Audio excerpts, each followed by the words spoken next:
All right, thought I would switch things up and take this video in my little meditation alcove, which for those of you who watch my videos, I usually am over there on the other side of this bookshelf, which is where my work desk is, and I usually sit there and film.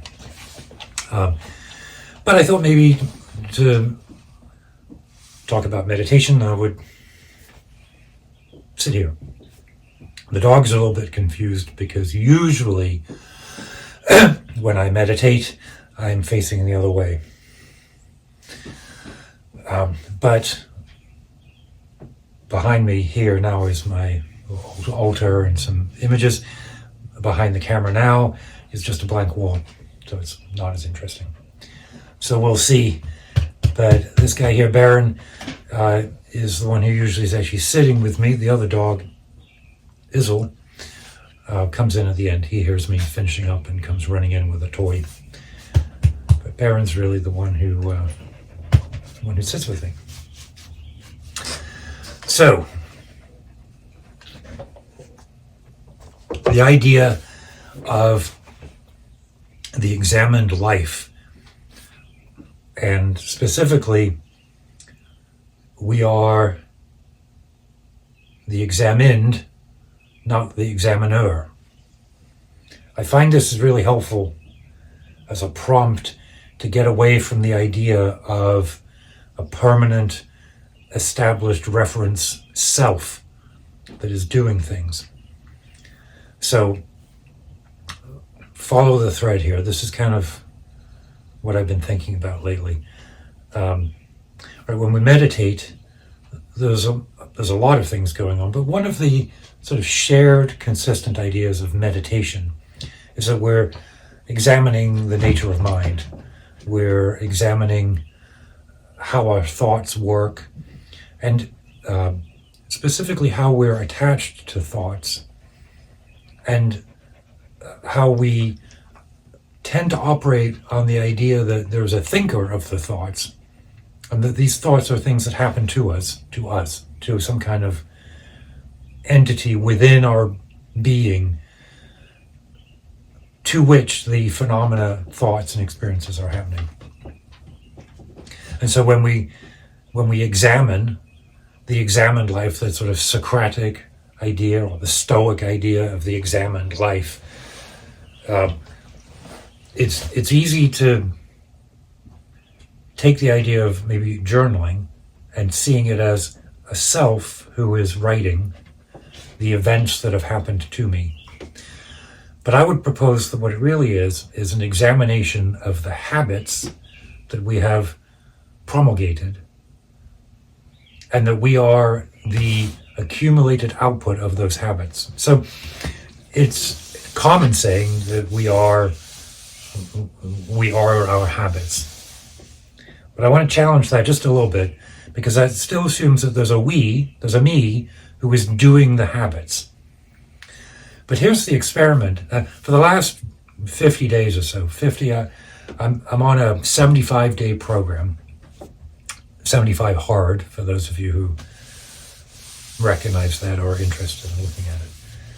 But it's a really rigorous set of habits.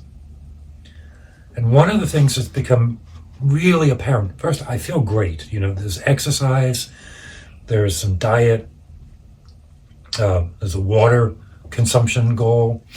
This is all in addition to my normal meditation, but I feel great. I've lost a bit of weight. I've been exercising more than I have in a long time.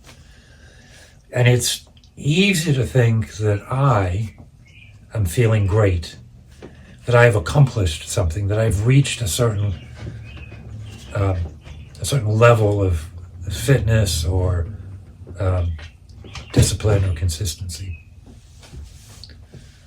But I didn't feel this way until I initiated those habits. And if I stopped doing those habits, I would decline from how I feel right now. Right? I am not someone who has acquired a certain set of skills that are embedded in me. I'm not a person who can do certain things. I am the result of having done a bunch of different things. And this is what's meant by, you are your habits. You are what you do. It's what the Buddha meant. You are what your mind follows what you take in. Because we are this stream of phenomena. And applying some habits to that stream will shape the stream. But the stream is still the stream and will lose that shape if other habits take its place. And not doing habits or discipline is the same as doing habits or doing disciplines, just a different outcome. So I'm the outcome of those habits. It is not me. There's not a me that now has achieved this. No. There is a flow of phenomena that has been shaped by the fact that I have cultivated certain behaviors. It's why in Sutra we talk about cultivating wholesome behaviors and avoiding unwholesome. At no point do we ever never crystallize into wholesome. This is my feeling right now. This is my experience right now. There's a lived experience of being the result of the habits that we've formed. It's really apparent when I've spent the last, 2 months, 2 out of 3 months,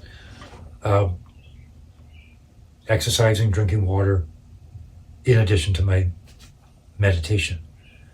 My current sensation is different. That's a very gross level. Habits during the day, impact on the body, right? But it's the same even at the small and neurological level of thoughts while I meditate. Cultivating wholesome thoughts during meditation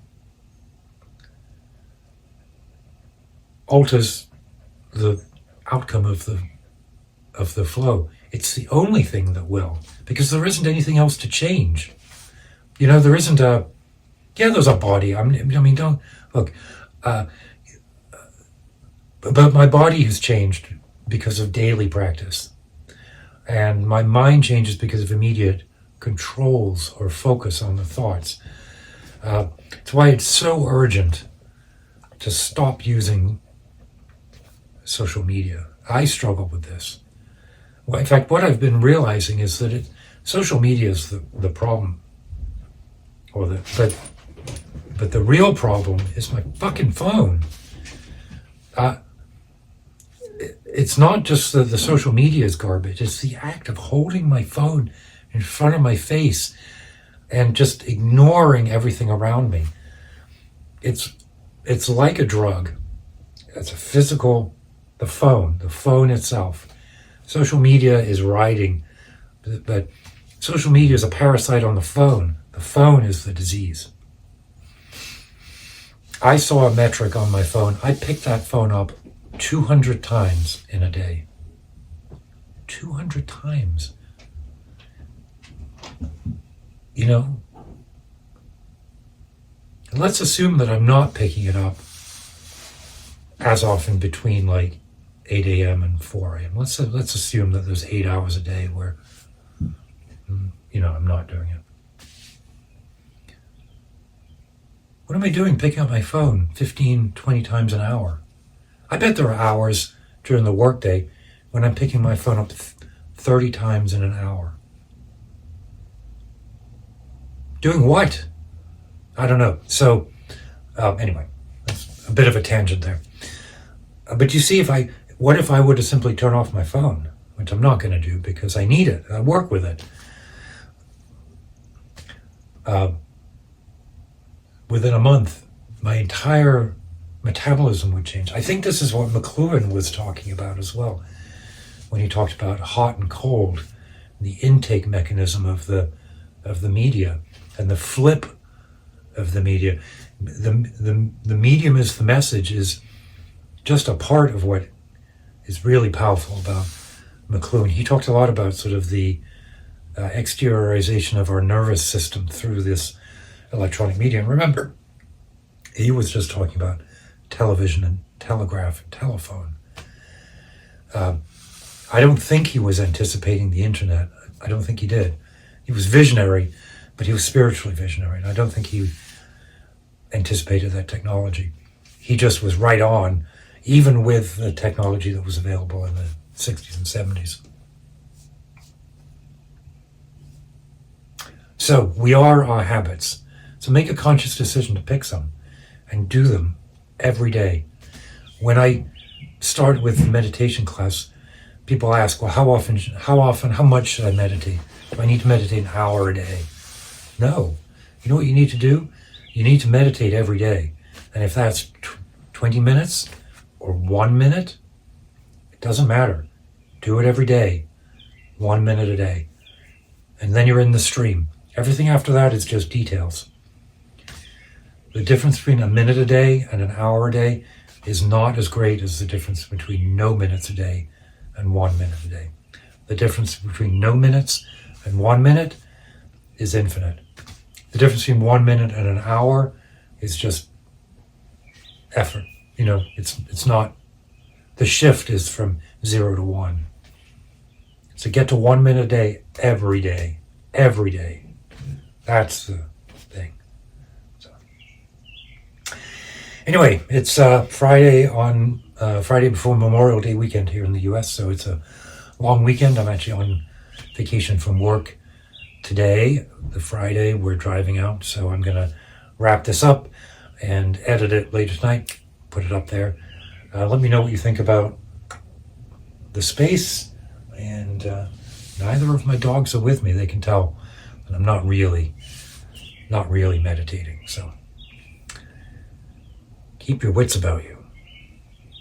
I almost said keep thy wits about thee. Keep thou thy wits about thee.